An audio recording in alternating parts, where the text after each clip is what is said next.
But today we're in the 13th Psalm, and it's not a pretty sight. It's not a pretty place.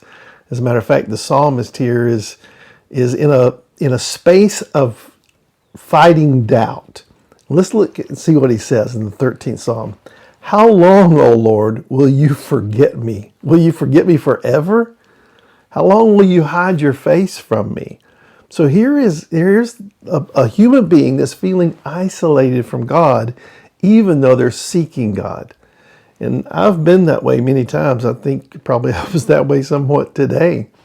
Then he goes on to say, how long shall I take counsel in my soul? In other words, how long do I need to reinforce my soul? How long is it that until I have a breakthrough in my soul? Because right now, I feel like I'm having to teach myself, remind myself, talk to myself. You know, there's a reality in neuroscience about neuro-linguistic programming and how we speak to ourselves and what our inside voice says to ourselves. And Dr. Caroline Leaf, even Dr. Phil, has writing on this that I think that we need to pay attention to, that the Psalms, in their primitive way, give us an open door to explore those areas. And so that's what I'm doing in my soul research and my soul teaching. And so the psalmist here says, I have sorrow in my heart daily. You know, how long do I need to keep reinforcing myself? How long will my enemy be exalted over me? In other words, how long is the thing I'm facing going to be up here and me down here? When are the tables going to be turned? And he goes on and continues writing. He says, consider and hear me, O Lord. In other words, this is a psalm that is a prayer. And when we don't talk to ourselves, the best person to talk to is to God. And if we do talk to ourselves, we need to use the words of God. He says, enlighten my eyes. In other words, give me insight, give me understanding in how to deal with the emotional depression that I feel, the emotional oppression that I feel, the pressure that I feel, because I feel as if this thing that I'm facing is bigger than me. And it's just not fun at all. So God, enlighten me. I believe, even though I say hear me and consider me, I believe you are, but help me here. He says, unless I sleep the sleep of death. That's pretty dramatic language. And what he's saying there is, I don't want to fail.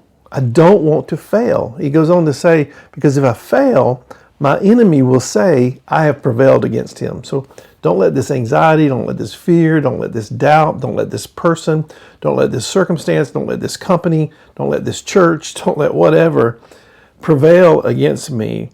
I don't want to see my enemies rejoicing, he says in the next line, when I am moved and when I'm downward. When I get moved by circumstances, instead of me moving circumstances, I don't want my enemy to gloat. I just don't want that to happen.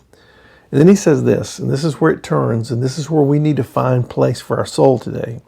I have trusted in your mercy. In other words, I might have failed, but you're going to look not at my failure, but your power. You're going to look at your mercy, your love, your loving kindness. That word in English is a Hebrew word that we can't even translate correctly into English, so we just translate it loving kindness. I've trusted in your mercy.